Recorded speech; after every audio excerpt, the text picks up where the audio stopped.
Oh, hey there. Oh, hey there. I'm Kate. I'm Bradley. And this is... Why are we doing this? History buffoons. History buffoons. All right, you're still moving shit. Should I get that noise and play it there? How's it going? I'm well. How are you? I'm good. Excellent. So what do you got for us today?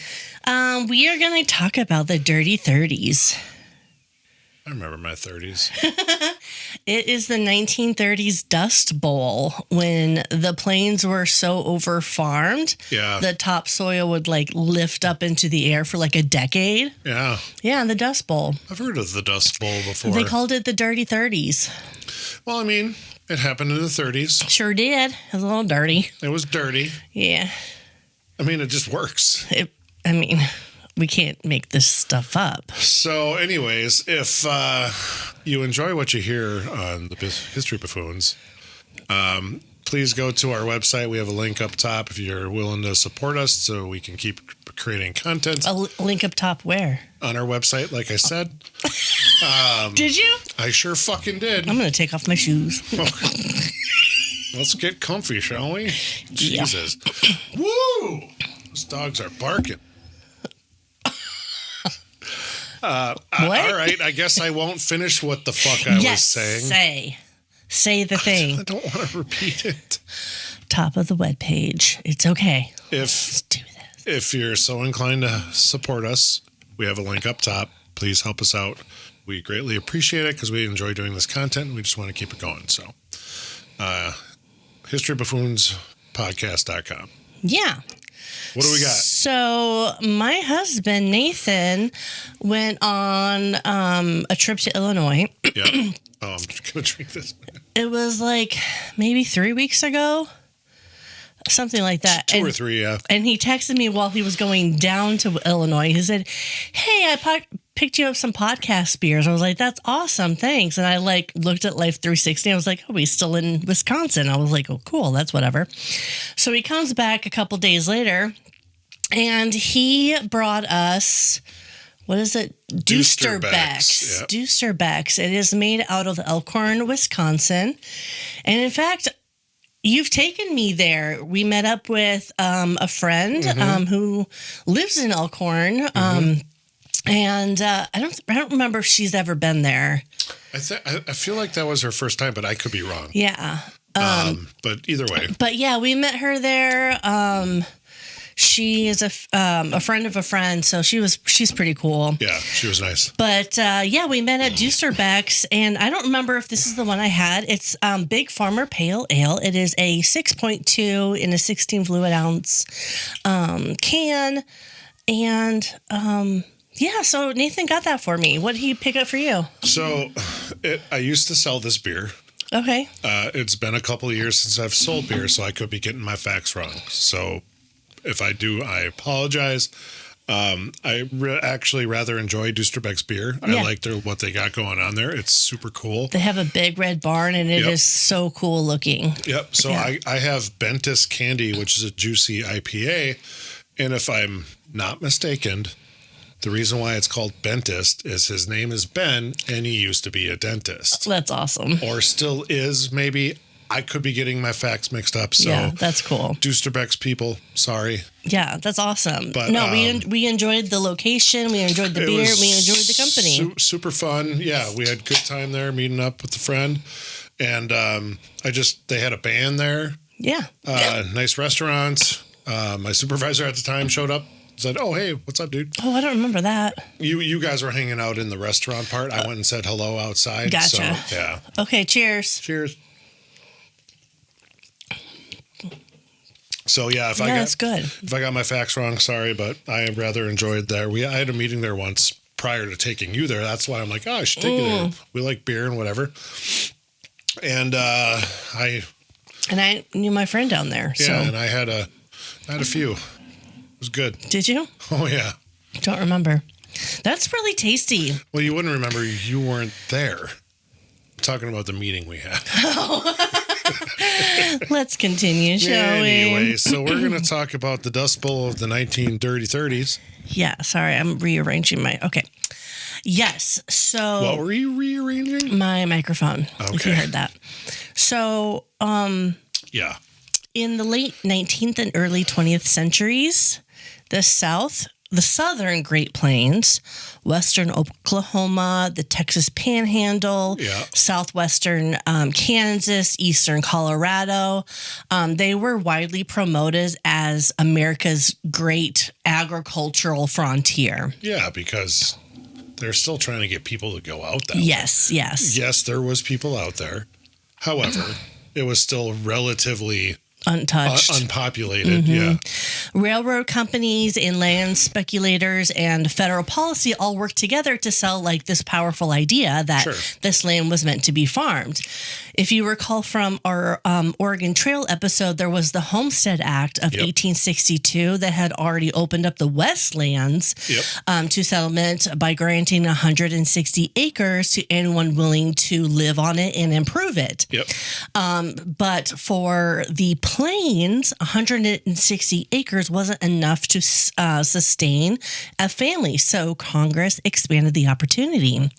And so came about the enlarged Homestead Act of 1909, Okay. which increased claims to 320 acres I didn't know that. of dry land regions. And then the Stock Raising Homestead Act of 1916, which allowed up to 640 acres for ranching. Holy fuck. Yes. So, and again, this is pure just what's your opinion on this? Do you think that's why a lot of, I mean, we'll call it Midwestern-ish. It's more west than mid, but do you think that's why a lot of families like had big ass fucking ranches that went through generations? Oh, yeah. Because like great grandpappy decided I'll do that. 640 yeah. acres. I mean, fucking hell. That's Yeah. a lot of fucking land. So when people think Midwest, I always think that they think of like Ohio. Which is, to me, it's funny. I don't even think of Ohio in the Midwest. I don't think personally that either. But being from Wisconsin, you're from Nebraska. I consider that more Midwest. I do Obviously, too. Iowa, Nebraska, Kansas. Minnesota even. Yeah. I throw in there. Yeah. Obviously, Wisconsin, like I said. You know, that's where I see Midwest. I feel like Ohio's east still. Mm-hmm. But again, I don't know if I'm right. Yeah. That's just my perception of it. Yeah, that's my perception too. But yeah, so anyways, because I just wonder if great grandpappy started this ranch 1917 or whatever the fuck years you're talking about, you know, it's like crazy. Anyways. So obviously between all these like homestead acts, the message was really clear. Like, here is the land, we want you to go and produce stuff here. This land is yours. Exactly. That was really exciting. You got too excited for that. So at the same time, there was a popular phrase kind of gaining traction. Yeah. And it was rain follows the plow. Have you ever heard that? I've never, no. Same. So maybe I just made it up. I don't know. But the belief was that cultivation itself would change the climate, that breaking the soil and planting crops would somehow increase rainfall. Mm-hmm. And boy, were they wrong. But it sounds naive. But back then it was very like, quote unquote, scientific because there were periods of unusually wet weather in the late 1800s that seemed to prove like every time we plowed, it would start to rain. But it was just coincidence. Except for, yes, obviously. Right. But it would be like us like washing our car and then it rains. Yeah. I literally was at one of my accounts. I think it was earlier this week or last week. And this nice guy, Mike, that I talked to at this particular account, it's like, yeah, we're supposed to get rain, of course, and I just washed my car, you know? So, yeah, he literally just said that to me. So yeah, exactly. So they mistook like a temporary wet cycle for like a permanent shift. So the Great Plains were naturally semi-arid, semi-dry. Yeah.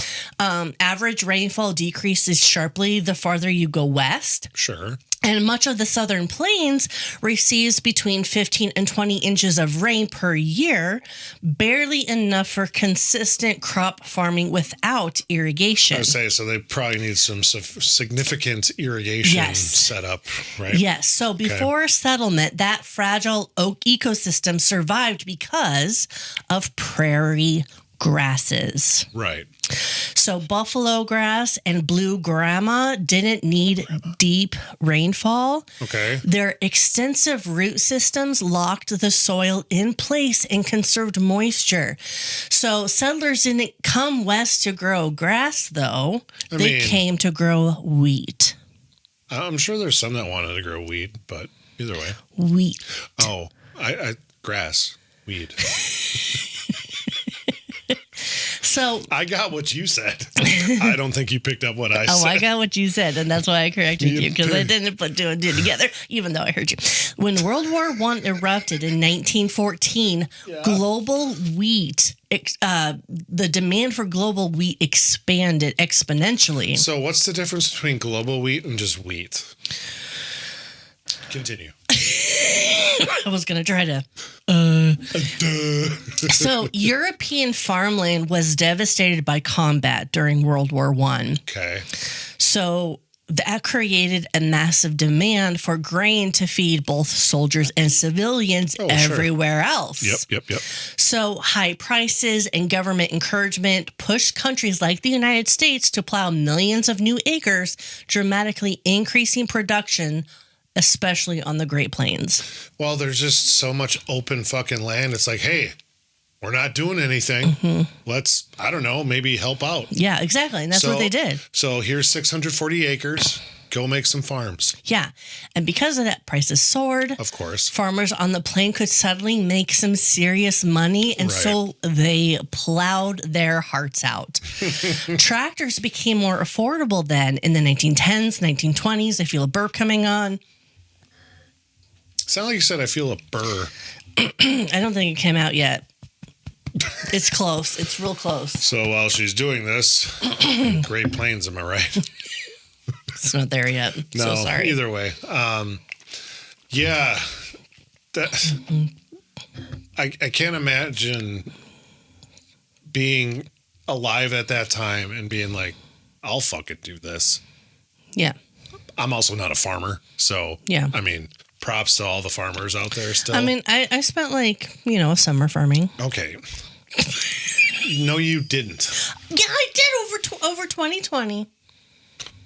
I did. I was taught how to drive a tractor and to drive into town.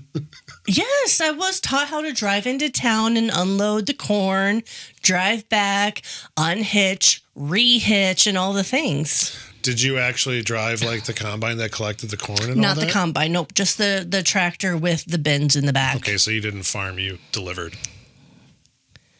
Yeah. Although there were a couple times when I sat on Nathan's lap and I did the steering wheel shit. Did he do the combine? Yeah. Did he help out with that? Yeah, nice. Him and Grandpa did. I'm sure, yeah. Grandpa kind of weaned off towards the end just because, it was hard to get up and down. Well, he's getting older, so yeah. Yeah. Anyway. I like Grandpa. He's nice. Grandpa's great. Yeah. Okay, so again, tractors were becoming really affordable. Yep. And mechanized plows could break acres in a day, and that would have taken teams of horses far longer, right? So did they use horses or did they use like cattle, like bulls and stuff? Bulls, I guess I'm not even sure. Horses. They probably used horses too, though, right? Yeah. Okay. So I just, in my head, I did not picture a horse. I just pictured like, oxen like or the something. Oxen. Yeah. Anyways, sorry. That's okay. It's giving me time to burp. So, or is it? So, millions of acres of native prairie grass were torn up in a matter of years. So, by the early 1920s, roughly 5 million acres of grassland per year were being converted into cropland across the plains. So the fields had been untouched for centuries, were suddenly exposed. Well, you eliminate all that grass that held the soil together. What were I'm sorry, I don't remember It was buffalo grass and blue grama or blue... Yeah, either way. Blue grama or Blue grandma. Hey, grandma. Are Pretty you much. blue? Yeah. Sad grandma. Anyways, yeah, obviously you start plowing that shit out. Nothing to hold the soil together. Yeah, but they didn't know. Well, I mean, it's not like we invented farming the year before. Fair. I mean, right? No, but people also weren't settled in this area. I get that. However, you can't tell me this is the only place we've ever run into this kind of climate and soil conditions. I have seen it saying it is the worst natural disaster / human-made disaster. Okay. I mean, of American history. I see it. Yeah. But it's mind-boggling that, like, okay, yeah, just do it. I don't know what's happening, sir. Yeah. You know, I figured, I don't know. Anyways, continue. Sorry. So at first, this looked like a triumph. In the 1920s, houses towns in the Panhandle and western Kansas grew rapidly. Sure. Grain elevators rose along rail lines, and new houses were built. Automobiles replaced wagons, and families like Hazel Lucas Shaw's family watched wheat transform their communities. So Hazel's father, like many others, rode that wave of prosperity. Wheat prices were high, crops were strong during these wet years, and Hazel Lucas Shaw grew up in that moment of promise. Sure. So her father had homestead land in Boise City, Oklahoma, which is deep in the Panhandle. Okay. And it was a region once nicknamed No Man's Land. Sure. But wheat had brought their family success. So the sky always felt like generous and enormous and just full of life and full of rain and just... Now, the Panhandle is that little strip right above Texas, right? Correct. Okay. Yeah. So I always get that wrong in my brain for some reason. So if you think of like it looks a like skillet, a pan. Yeah, the Panhandle of the skillet. Yeah, okay. So the land seemed endless and super forgiving, but when Hazel reached adulthood, when she marries her husband, Charles Shaw, begins teaching school, she started having children of her own, the illusion of endless prosperity was starting to crack. Starting to dry out, if you will. If you will.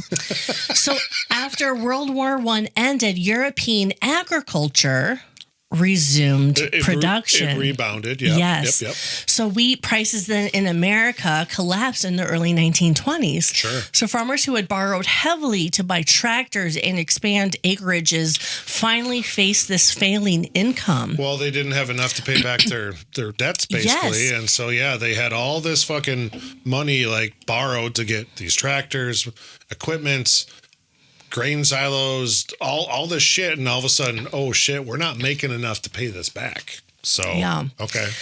So to compensate for these lower prices, they planted even more acreage. So they made it worse. Yeah, there's a word I was going to try and use, but I'm not that smart to remember it. More land was plowed, more grass was destroyed, and by the late 1920s, the plains had fundamentally altered. So millions of acres that had once been protected by these deep-rooted native grasses were now covered in these shallow-rooted annual crops. Yep.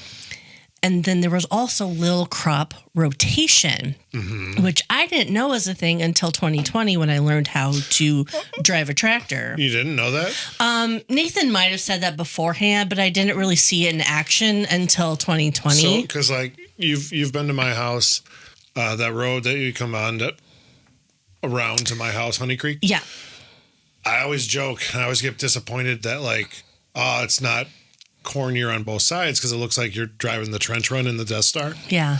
But then it's like, they plant their, what is the fucking thing they usually do? Probably soybeans. Yeah. I think that's what it is. And it's like, well, that's disappointing. Yeah. But yeah, so. Because each plant takes different nutrients. And puts certain ones back. Right. Correct. Yes. So like with Grandpa's farm, they alternated between corn and beans per acre per plot of land. Yeah. Which that's super interesting, and that's not what they did back then. They did not do that crop. They didn't know that, obviously, and like obviously, don't quote me on this because I'm not a farmer, but like I've seen, like let's say I'm just picturing the road by my house.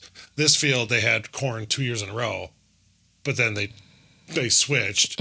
So I don't know what the lifespan is of the soil, if you will, before they have to swap. I'm not sure, but I could have swore there's a couple times where I'm like, oh, corn this year, no corn this year. Okay. I don't know. Interesting. But it's crazy how they've learned that over the years, obviously, since then. And my dad would probably be able to tell us because he's in agricultural sales. But oh, is he? Yeah. Oh, I guess I didn't know that. Okay. From what I remember, which isn't much sometimes, and first to admit, he sold chemicals for agricultural crops. So, oh, okay. Like Roundup and shit. Roundup. I feel like that's not right, but maybe. I don't know. Dwayne, let us know. But Grandpa's farm was always really good at beans this year, corn next year. Okay, sure. Well, it helps the soil. It gets those nutrients back because the crop the following year is going to benefit from that, and vice versa. Whatever. So makes sense. Yeah. Anyways, so soil conservation methods were fairly minimal. Fields were often left bare between plantings, especially after harvest. Yep. And then the rain stopped coming. Who'll stop the rain? When drought conditions began in 1930, the land was already exposed and vulnerable, and without moisture, crop roots dried quickly. Nope, died quickly. I mean, they probably dried and then died. Probably. But yeah. But with no grass left to anchor it, the topsoil dried into a loose, powdery layer. Literally just dust. Yes. Hence the Dust Bowl. And the plains did what they had always done. The wind blew across the plains. It's like, hey, man, my field's over there now. Yeah. The rain in Spain falls mainly in the plains. Is that a thing? It's from My Fair Lady. In My Fair Lady, she's like this Cockney, poverty-stricken woman, and some hoity-toity bachelor brings her in and teaches her how to speak properly. So it's like a is that what fucking just lost the name of it. What's her name? Julia Roberts? Is that Pretty a sequel? Woman, pretty much, so yeah. It's a sequel. It's a remake of that? It's a remake of Pretty Woman, yeah. No. So he basically speaks Pretty to her. Woman is a remake of that. Yes. So the rain. So the practice mantra that she had to do was the rain in Spain falls mainly, but she's like falls mainly in the plains. Anyway, I digress. Let's move on. Jesus Christ. So the winds picked up. Hazel grew up during this boom. She saw. Sorry to interrupt. That's okay. We're in the Great Depression already? Yes, we are. Okay. I'm going to mention Sorry. no, you are exactly in the right time frame. Okay. Exactly. So Hazel grew up in this boom. She saw that wheat brought a lot of prosperity to Boise City, Oklahoma. She saw the pride of the settlement, the sense that her family was building like something permanent in a place that once had seemed empty. And by the time that she was a young wife and teacher in the early 1930s, that permanence was starting to unravel. Okay. That optimism of rain follows the plow had started to turn into this dangerous illusion. Sure. The Federal Land Acts the Federal Land Acts had succeeded in populating the plains, but they had not changed the climate. The wheat boom had enriched these families, but it had also stripped the land of these natural defenses. Nutrients and everything. Mm-hmm. So when the drought deepened, the consequences were immediate and they were catastrophic. Yeah. And families like Hazel Lucas Shaw's were left to live inside this result. Oof. Yes. So by the early 1930s, what had once been dependable farmland across the southern plains had become something unstable, something that was shifting and almost unrecognizable. Well, yeah, it's just fucking dust everywhere and dirt. And it got bad. The wind no longer skimmed harmlessly across the field of this anchored grass. Okay. It lifted the very surface of the earth and carried it away. So I don't want to say made you because you enjoyed this movie. Excuse me. I know what you're getting at. Interstellar? Yes, I have a picture. Do you? I'm gonna highlight this area. There is a picture between the dust bowl covering an automobile and the movie Interstellar, where the dust is covering the truck. That's fantastic. So I'll put a side-by-side picture, but it immediately made me think of Interstellar. How could it not? I mean, yes. And by the way, describe a little bit about the beginning of Interstellar, so if people don't know. The beginning? Yeah. So basically, more or less, Matthew McConaughey's character Cooper, which... It's funny. I saw a video, speaking of Interstellar, since let's go on a tangent here. They never mention his first name. Oh, really? In the movie. Just Cooper. He's always referred to as Cooper. Can you guess what his first name actually is in that movie? No. Joseph. I like it. Mm-hmm. I like it. So it's funny. The video I saw was somebody asking Matthew McConaughey that. Like, did you ever know? He's like, I might have once, but I have no idea. It's like... And they tell him it's Joseph. He's like, Cooper Joseph? He's like, no, Joseph Cooper. So it's pretty funny. I love Matthew McConaughey. He's one of my favorites. But anyways, so the earth is dying.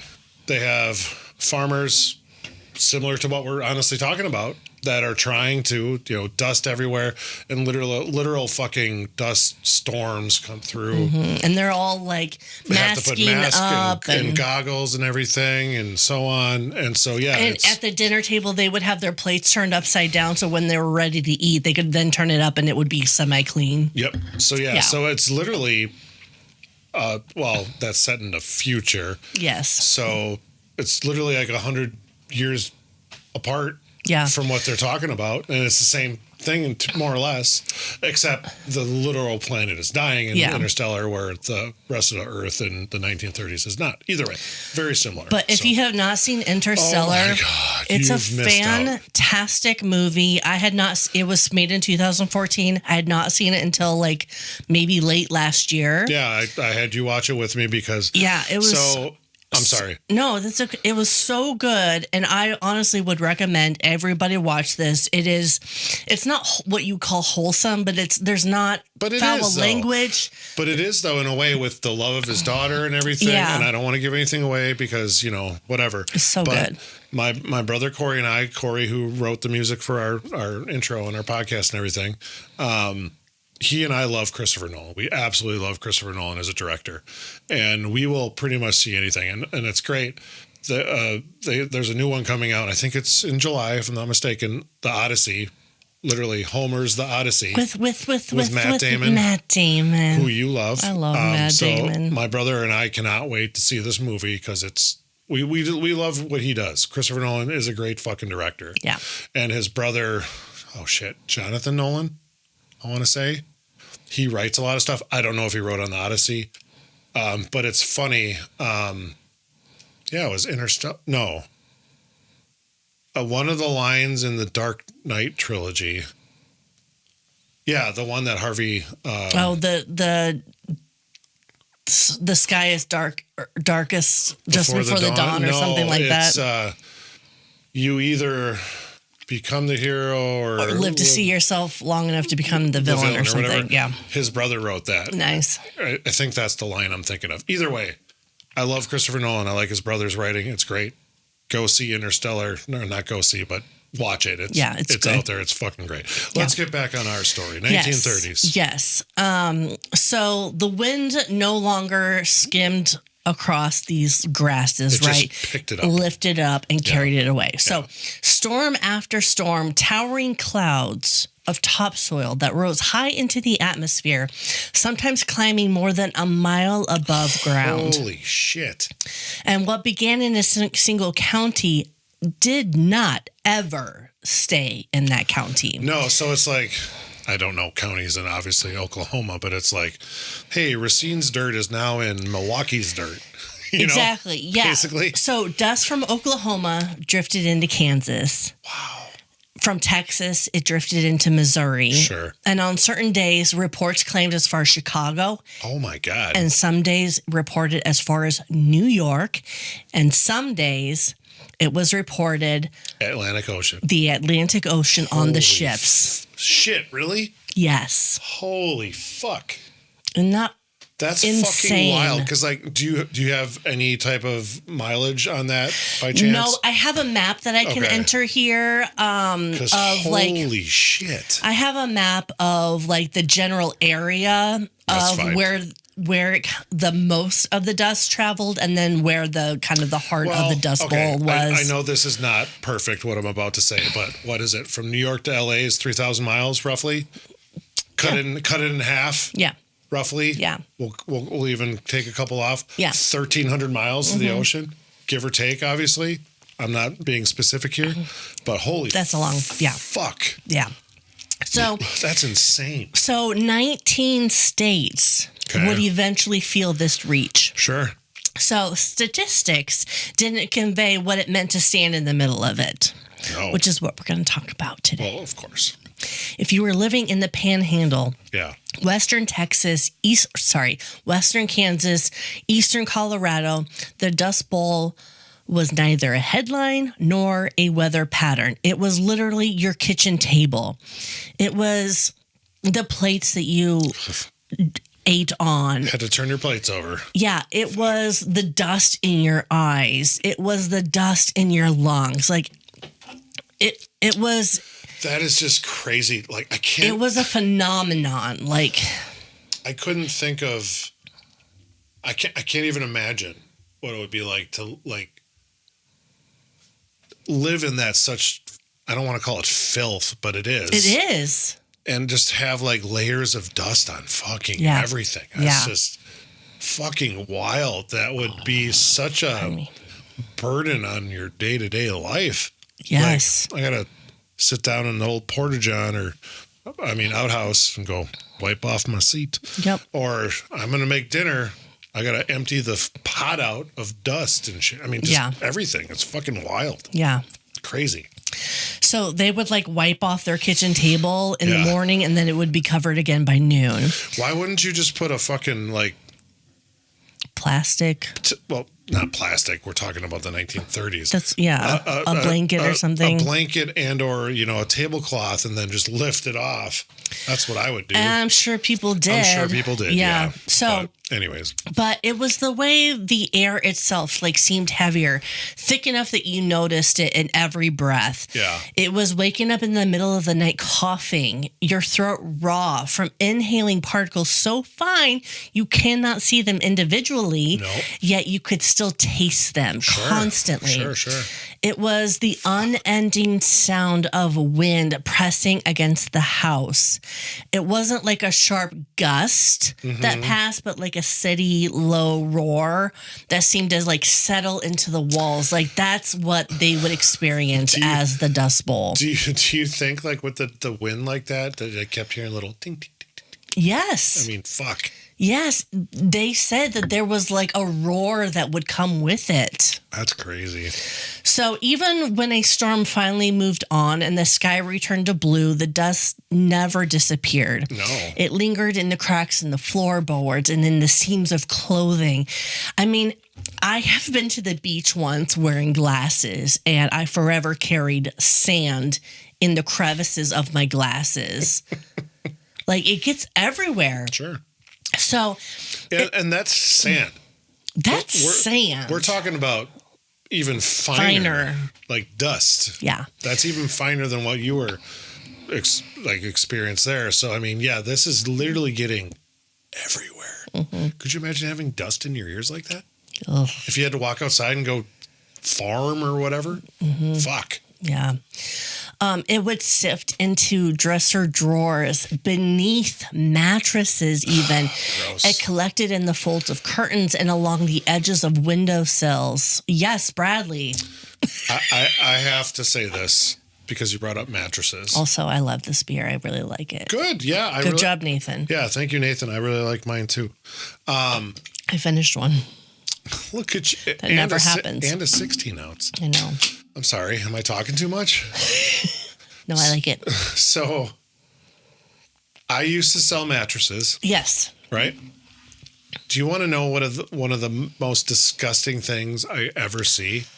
To this day, I literally saw it like a week or so ago. People will transport a mattress to a different house and not fucking wrap it. Cover it. I know. It's like, I don't care if it's nice out. It doesn't matter.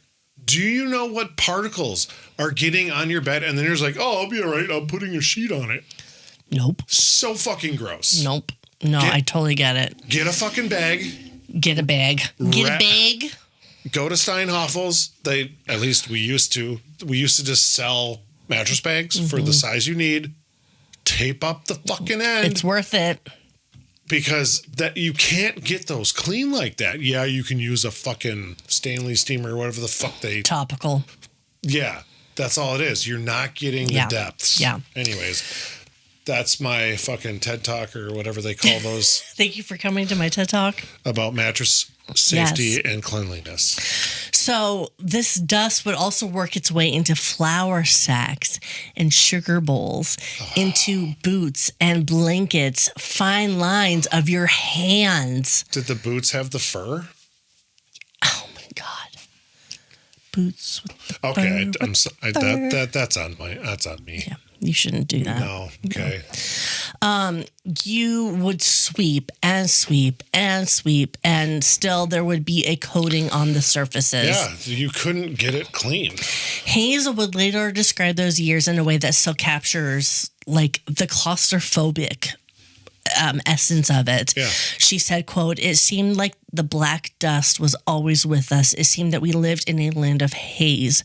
The atmosphere seemed to always be closing in around us, creating an eerie and uneasy feeling," unquote. Oh, that's crazy.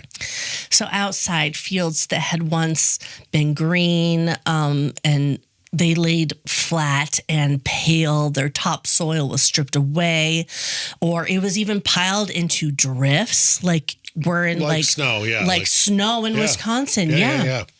It would be all up along fence lines, getting up in their business. Livestock would stand coated in this dull gray film. Ribs were starting to show sharply each week as the pasture disappeared between these layers of loose earth. They had no grass to eat and no water to drink. No. So the land had been pushed beyond its limits long before that first storm came about because of all the plowing, and they just didn't know. Well, that's the thing. Like, they just didn't have that education, that working knowledge. But how would they have though? Exactly. And they did not know. It's a live it, learn it situation. 100%. Huge situation, but. And that's all you can really say about it is like they didn't have the knowledge of that time for knowing we need water, we need irrigation, all this, whatever. Just go make wheat. You'll be rich. Yeah. Fuck. We don't need it anymore. Yeah, we don't need that buffalo grass. Yeah. Yeah. So when the drought arrived, there was no deep prairie roots left behind to hold it together. There was no thick grasses to bind that soil together to battle against the wind.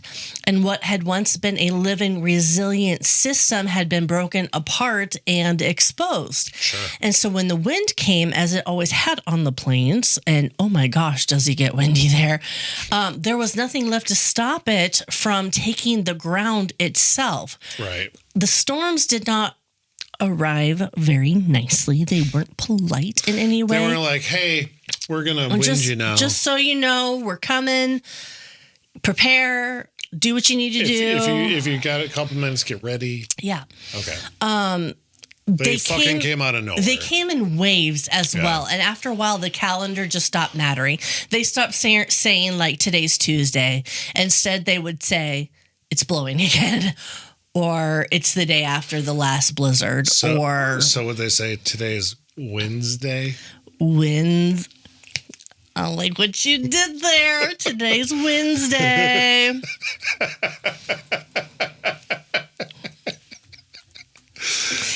That's funny. Yep. Drink some more. Okay. Cheers to that. Thanks, Toosterbecks and Nathan. Oh, boy. By 1932 and 33, the wind had become something just everyone watched. Yeah. It was just part of their daily routine then. God, could you imagine sleeping in this? Gross. Mornings began with a glimpse towards the horizon. Always, they would wake up and look outside. It was automatic. Well, why wouldn't you? Like, hey, are we getting fucked today? Nope. Yep. No, never mind. They would read the color of the horizon to see what was coming. So a pale yellow haze meant grit would be in your teeth by noon. Oh, gross. And a darker brown line. Excuse me. A darker brown line meant that you might not see the barn from your porch. And that was probably 50 feet. Yeah. Give or take, whatever. Yeah. So the sky, the horizon became like a warning system every day. Jesus Christ. So on the worst days, the wind would start low and steady, then build until it seemed to vibrate through the ground. You could hear it before you see it. Mm-hmm. It was like a long distant roar, like an approaching train. Sure. The light would begin to fade. The air thickened. The chickens started heading for their coops well before sunset, and then it would hit. Jesus. The first gust slammed against the house hard enough to rattle windows in their frames. Dust poured across the yard in sheets, rolling and folding over itself like waves. Within minutes, the world would turn sepia, then brown, then black. So sepia, like we're in the beginning of Wizard of Oz? Wizard of Oz, exactly. So if you were caught outdoors... Were they in the Dust Bowl, too? So if you were caught outdoors, you wrapped your arms across your face and like bent into the wind, hoping that you could make it 10 feet without losing direction. Oh, fuck yeah. I mean, that had to be shitty too, because all of a sudden, like, wait. And then more than one farmer would walk straight past his gate because he couldn't even see where the gate was. So inside the house, it obviously became like a bunker. Rags were shoved into door cracks. Newspapers were tacked over window frames. Wet sheets were hung across openings in a desperate attempt to catch some of this dirt. Yeah. But the dust was persistent. It was relentless. It found the smallest seam and worked through it like it was the mummy from the it was like the mummy from the movie The Mummy with Brendan Fraser, and he would like go through the keyhole. Again, national treasure. Brendan Fraser. Yeah. Here's the Mummy 4. That has been so. I really, really hope everything I'm hearing is true.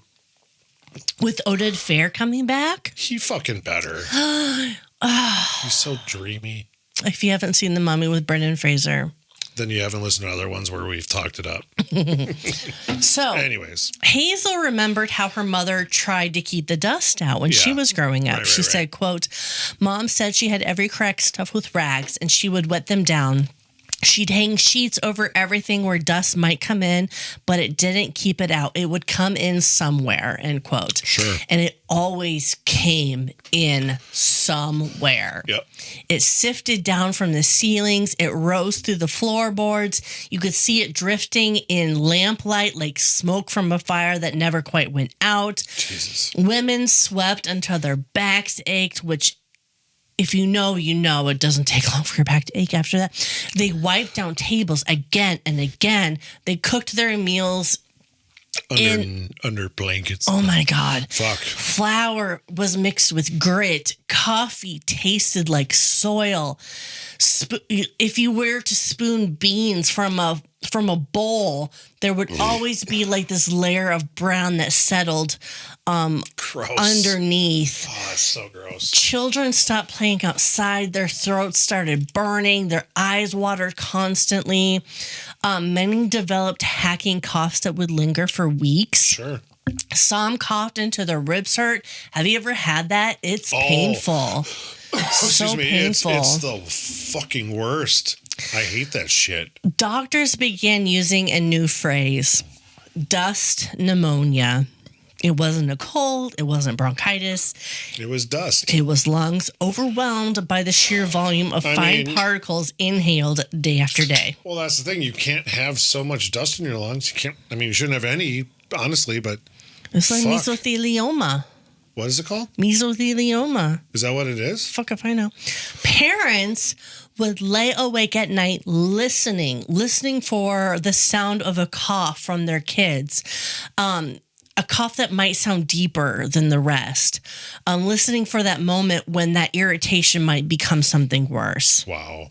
That's wild. Obviously, livestock fared no better. Cattle would not. turn their backs to the wind, standing motionless for hours as dirt packed into their little nostrils. Sheep suffocated in drifts. Chicken were found dead beneath layers of dust that had filled their coops. Jesus. And some mornings, farmers walked out into the fields and found that calves were half buried where they had laid down the night before, having never risen again. That's crazy. Oh, it breaks my heart. The economic strain tightened alongside this environmental one. So wheat prices, like I said, had collapsed after World War I. Yep. And as you said earlier, now we are in the Great Depression. Which does not make things better. No. Banks had failed and credit disappeared. Farm mortgages came due whether crops grew or not. Families had borrowed money during the boom years, now found themselves unable to make these payments. Sheriff sales were common. Auction notices were tacked to fence posts. Entire farmsteads sold off for fractions of the cost. And many people kept planting. Because they didn't know better, and they thought they had to, because this is, hey, we need to make money, so this is what we got to do. Let's do it. Yeah. They didn't know. Yeah, they didn't. It sounds irrational from this distance. Obviously. But from inside it made, removed. and it made desperate sense to them. If you didn't plant, you literally had no chance at all. It's like if you wake up in the middle of the night and you're like, I should get up, but if I get up, then I have zero chance of falling back to sleep. What? Like I did? What? Like I did? What happened with you? I'll tell you. There are times, for some reason, I'll wake up and be like, all right, time to go to work. Oh, no. And Sarah will be like, Brad, what are you doing? I'm like, I got to go to work. It's like, no, it's 11:30. Like, I've been asleep for 2.5 hours. Yesterday, I did that Thursday night, but then she didn't catch me the second time when I woke up in the same night. But a couple hours later, I woke up. I think it was 1:10, if I'm not mistaken. Oh, no. Got up, turned the shower on, started getting my stuff ready, and I'm like, I get showered and everything, and I'm like, you're already showered. Oh, it's 1:30. What the fuck? So I just went to work. That's the one nicest thing about my job is, I mean, you can just go in. Minus the one that wasn't open because I was so fucking early. Anyways, yes. So anyways. But yeah, it's like if you don't plant crops, then 100% you're not going to grow crops. No. So they did this because, hey, we need to make money. So we got to plant this shit, whether it's dusty or not. Let's fucking do it. They didn't know. They didn't know, like, hey, we should probably get some irrigation going on up in this bitch. So if the rain came after they planted, even once, maybe they could salvage something. Maybe they could make a payment. Maybe they could hold on for a year. So they plowed again, breaking up this little grass that had tried to return. And when the wind came, the more it took. So by 1934, the storms were growing more frequent and more intense. So I don't know if you get into this. Sorry if you don't. Do they have an explanation why these storms were so prevalent at this time? So the wind is going to come no matter what year you're... Which I get, but it just seems... It's all about that grass being taken out and that soil being... You go there 100 years ago, you go there today. It's roughly the same, but obviously now there's irrigation and so on and such, whatever. Yeah. It's just that's what the climate is in this region. Literally, the only reason why it was so bad was because they removed the grasses. Of all the over farming at that time. Over farming might not be the proper term, but it's over farming under fucking irrigation properly doing it. Right. If you will. It was very topical, very. So the number of black blizzards, as they were called, increased dramatically. Yeah. In some towns, visibility dropped to zero dozens of times in a single year.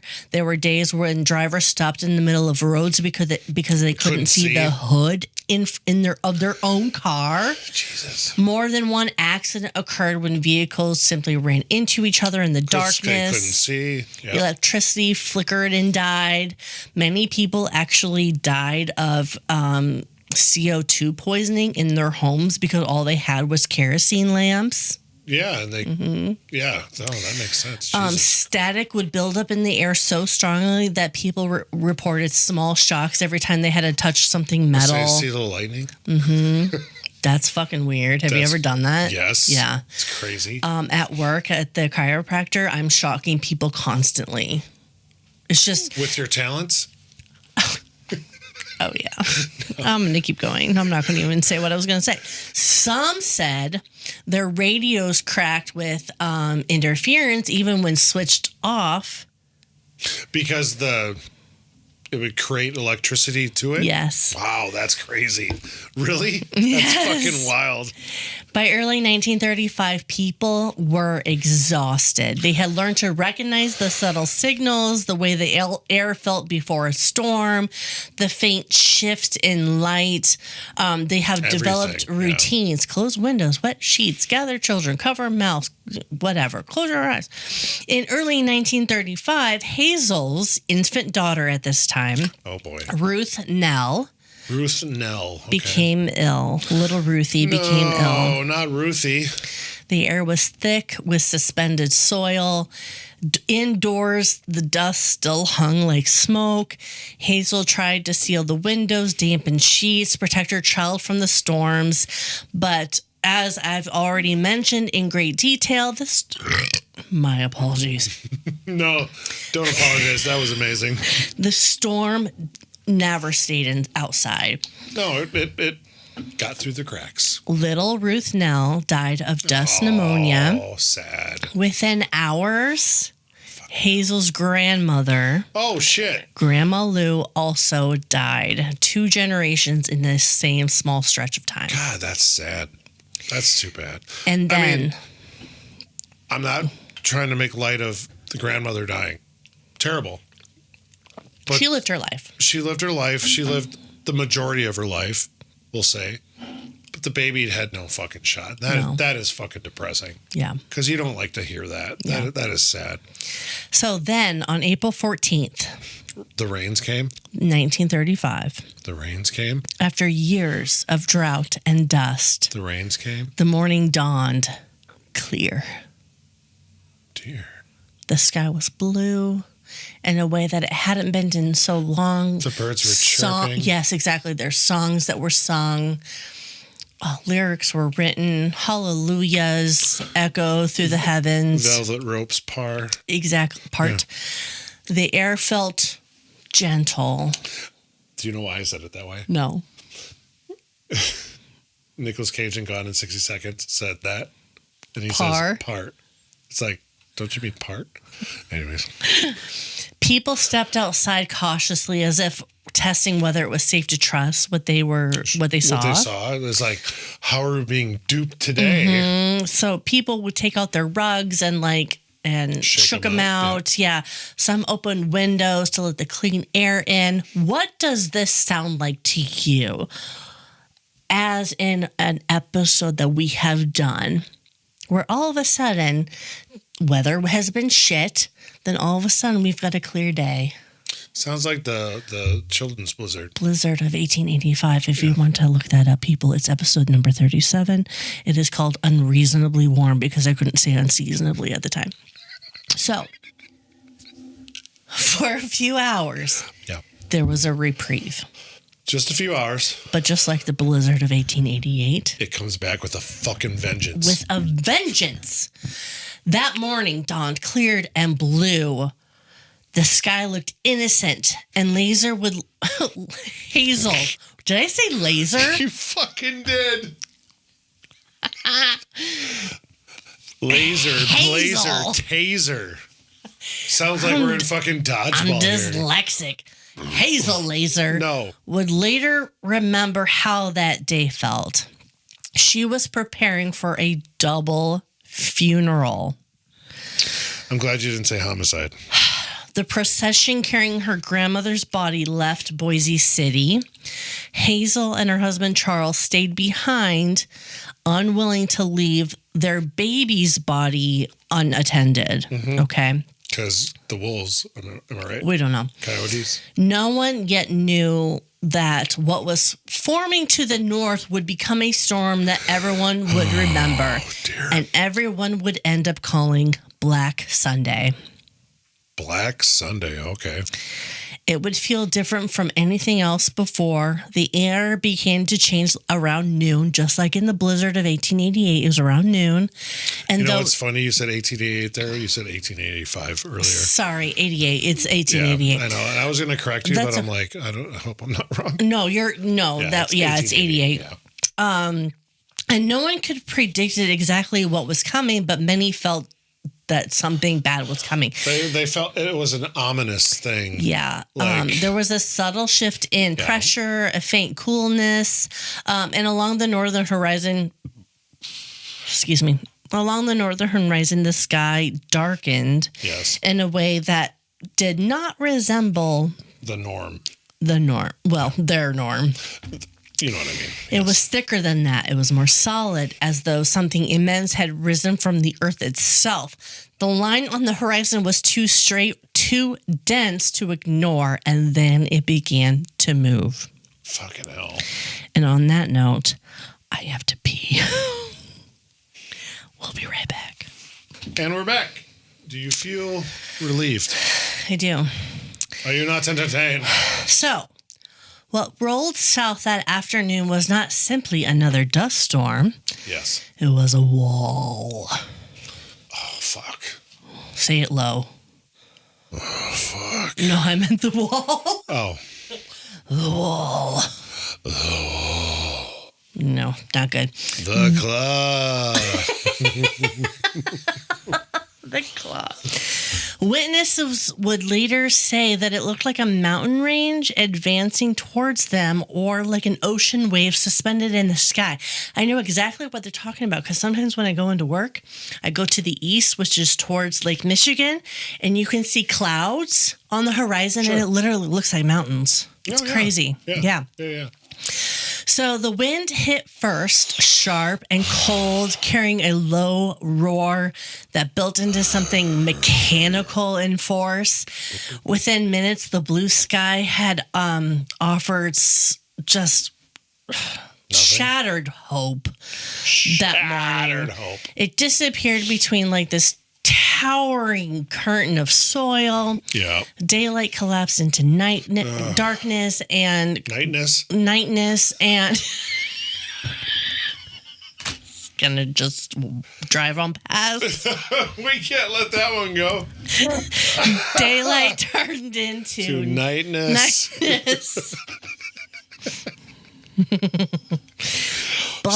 Black Sunday overtook everything.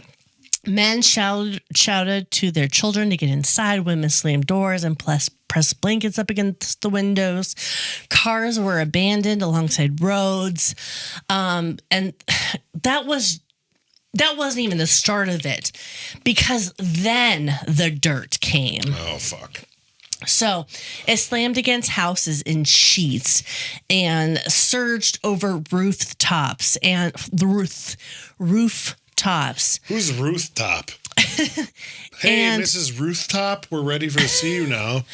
It forced its way into chimneys and through cracks that had already been packed tight with rags and newspaper from previous storms. The wind howled with such force that it seemed to vibrate through the walls and the floorboards. Inside homes, the air grew so thick that even lamplight struggled to cut through it. It's fucking wild. Dust scratched your throats and filled your nostrils.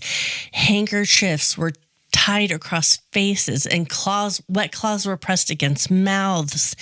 And in certain towns, the darkness lasted for hours, so complete that neighbors could not see one another across the narrow streets. So they can go, I'm still alive. Oh, that too. The storm lingered until evening, merging into night as if the day had never even existed at all. Yeah, it's probably like, cool, another night. Yeah. So outside, sand and soil drifted deep against fences and buildings. In low-lying areas, machinery and equipment were half buried by the time the wind began to weaken. Yep. It was not the first storm that these communities had endured, obviously, but something about this one was a little different. The earlier storms had been terrifying, but this was heavier, broader, darker, and less like an isolated event and more like a declaration of destruction. Yeah. So when it finally passed and the sky lightened to a dull, exhausted gray, people stepped outside into a world that looked completely rearranged. Sure. Fence posts protruded awkwardly from fresh drifts. Fields lay flattened until into smooth, wind-sculpted structures. That's wild. That's crazy. Dirt pressed thick against doorways, forcing families to have to dig themselves out before they could fully re-enter the world. It's kind of like when you see blizzards. Yes. You know, and someone shows them opening a door and the fucking snow is halfway up. Exactly. Same fucking thing. Yes. That's fucking crazy. And the physical damage was obvious, but the emotional damage was also really hard to measure. Right. Before that day, many had still believed that the drought might break at any moment, that the storms were temporary interruption in this like grander cycle of years. Yeah. And after Black Sunday, that belief thinned. Well, I would hope so. Conversations around the kitchen table had begun to change. Families calculated what they could sell and how far a tank of gas could take them. Others resolved just as quietly to stay and endure, planting again when they could, and attending meetings about new soil conservation methods. Well, I mean, that's a start because they fucking needed it, obviously, but damn. All right. Of course, the storms did not stop after that afternoon. No. They continued through the spring and into the heat of 1936. Jesus. When temperatures soared and the land seemed to just bake underneath them. Oh, that sounds terrible. But April 14th, 1935 remained fixed in memory as the day the sky had fallen. The moment when hope and fear collided under this wall of earth. Isn't that tax day? No. No, I think it's the 15th, isn't it? That's what you said. April 14th. Was that Titanic Day? 12th. Was it? I believe the 12th is right. From then on, every clear morning carried an edge of uncertainty. Each breeze was measured and watched and interpreted. And people stepped outside carefully as if the world might suddenly be unstable beneath their feet. The landscape looked stripped down to its bones. Fields that had once shown the faint promise of recovery were now scoured flat again. Their topsoil scattered into long, uneven drifts. That's crazy. Inside homes, the cleanup began the way it always did. Slowly, methodically, almost Dusting, ritualistically. sweeping, Exactly. You could clean for hours and still see it floating in the air when a shaft of sunlight across the room. That's crazy. And while the dust could be brushed off a table, it could not be brushed out of the lungs. Yeah. Doctors across the plains were already overwhelmed, but after Black Sunday, the number of respiratory cases climbed sharply. I'm sure it was exponential, yeah. Children coughed through the night. Elderly farmers struggled to draw breath even after short walks outside. Dust pneumonia became a phrase people understood without needing explanation. Crazy. A cough that didn't go away, a fever that lingered, tightness in the chest. All serious. In some towns, makeshift clinics were set up in church basements or schoolhouses. Yeah, that makes sense. Nurses worked with limited supplies. Of course. And they obviously advise families to keep doing what they're doing. Windows closed, dampened sheets, etc., etc. Yep. Medicine could treat symptoms, but not stop the wind. You can't stop Mother Nature. She's going to keep fucking pounding your ass. And there's still the economic pressure. Correct, because they have all these bills. Banks were failing across the country as the Great Depression deepened. Correct. And rural communities felt it immediately. Yep. A farmer who had managed to scrape together a partial payment might find his bank closed the very next week. Yeah. Foreclosures increased. Auction notices appeared nailed to posts along dirt roads. Crazy. Entire farms were sold in a single day. Yep. But sometimes neighbors would buy their neighbors' items at such low cost in hope that family could buy them back. Right. Like, that's genuine community and friendship, and just that's awesome. You know, something we don't have these days. Solidarity. Yeah. Yeah, it's sad. By late 1935 and into 1936, the pattern became brutally familiar. Sure. A brief stretch of calm would allow more planting. Green shoots might break through the soil, then the wind would return, and sometimes paired with this record-breaking heat at the same time. Fucking yeah. The summer of 1936 was one of the hottest in American history. Seriously? Jesus Christ. Temperatures climbed over 100 degrees and held there for days at a time. Crops that had survived the dust would wilt under the sun. Yep. And the soil dried further, becoming finer and easier to lift.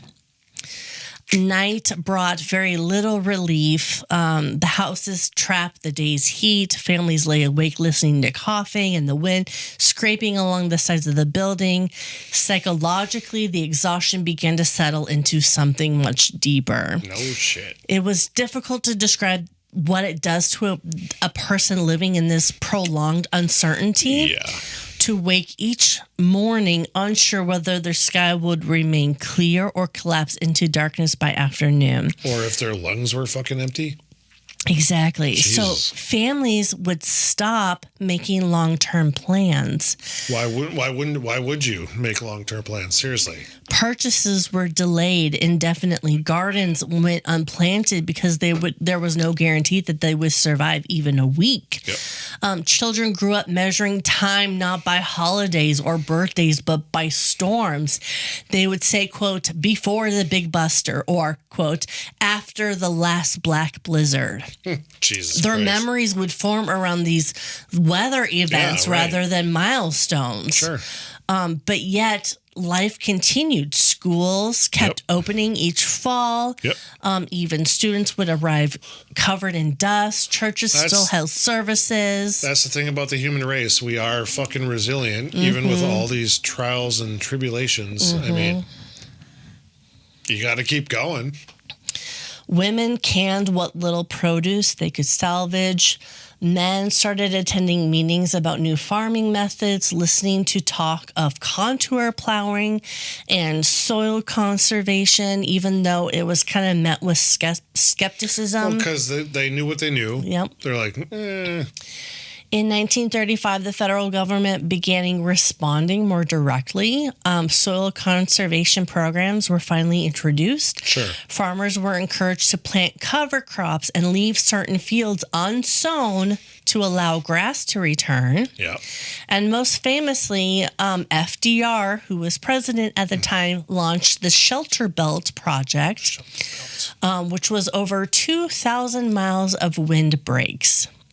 They would build lines of trees as a windbreaker. Yeah. In the mid-1930s, crews and volunteer farmers planted more than 200 million trees from North Dakota to Texas, fighting the wind directly. Sure. Those belts may never fully hold back a storm, but they have slowed erosion ever since. Well, yeah, that makes sense. They're not going to stop it completely, but it's going to help. It's going to help a lot. For sure. For others, it did offer more of a thin ray of hope, but government programs did not immediately change their daily life. The wind still blew and the dust still came. Yeah, of course. The difference slowly was that people began to see these small shifts. Yeah. In areas where new grasses were planted, the soil held slightly better. Sure. Where contouring plowing was used, erosion lessened. And still by the late 1930s, hundreds of thousands had left the plains. Oh, of course I they have did. to cough. You know that not everyone's going to endure this. So, of course, there's going to be some that leave, obviously. So, yeah, agreed. Old cars rattled westward along Route 66, loaded with mattresses, tools, children, whatever they had. Mattresses, tools, and children. I guess, yeah, take that, kid.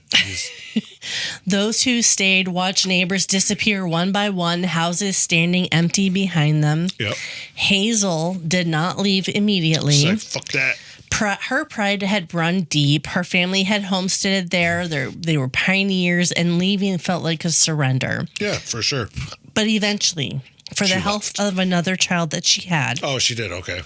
Hazel and Charles relocated east, still within Oklahoma, but not in the Panhandle. Not in the Panhandle. They were. I mean, technically, it's still the Panhandle, okay. but hopefully, they were thinking of more clear skies and stuff like that. Yep. I don't think they quite made it there because pretty much all of the Oklahoma Panhandle was covered in the Dust Bowl. But anyways, I digress.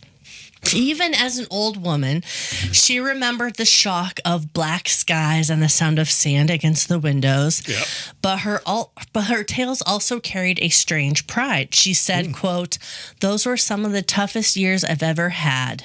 And yet, looking back, she confessed she almost missed life in no man's land. Really? Okay. For the families who stayed, survival required new expectations. They learned to live smaller, to value a calm day as a victory. When rain finally began returning more consistently towards the end of the decade, it did not feel triumphant. It felt a little bit more cautious. Sure. But fields slowly greened. The most catastrophic of the storms diminished. Yeah. The sky, more often than not, stayed blue. But the Dust Bowl did not simply end and vanish from memory. It had reshaped the plains physically, economically, and emotionally. Yep. It had taught hard lessons about land, climate, and human confidence. Sure. It had carved into the identity of an entire generation. Which is crazy. And even when the wind quieted, people still would watch the horizon because once you have seen the sky, how could you just give that up? Seriously, you're gonna be like, fuck, right? but because once you have seen that sky turn black at noon, you never quite look at it the same way again. No, there's no way. And that is the Dirty 30s, the Dust Bowl. It's Wednesday. Isn't that awful? Yeah, I mean, Awful. So, and again, I don't know if this is party research or whatever, but obviously irrigation is a huge thing these days. That's had to have helped, right, in that region? What is irrigation? That's just like putting water where you need it. Is it water or is it air? Like oxygen? Water. Is it? Yeah, okay. Basically. So like irrigation is the supply of water to land or crops to help growth, typically by means of channels. Good job. It's like I You're knew so something. smart. You're so smart. I'm SMRT. SMRT. Well, I suppose. all right, buffoons. That's it for today's episode. Buckle up because we've got another historical adventure waiting for you next time. Feeling hungry for more buffoonery? Or maybe you have a burning question or a wild historical theory for us to explore? Hit us up on social media. We're History Buffoons Podcast on YouTube, X, Instagram, and Facebook. You can also email us at historybuffoonspodcast@gmail.com. We are Bradley and Kate, Music by Corey Akers. Follow us wherever you get your podcasts and turn those notifications on to stay in the loop. Until next time, stay curious and don't forget to rate and review us. Remember, the buffoonery never stops.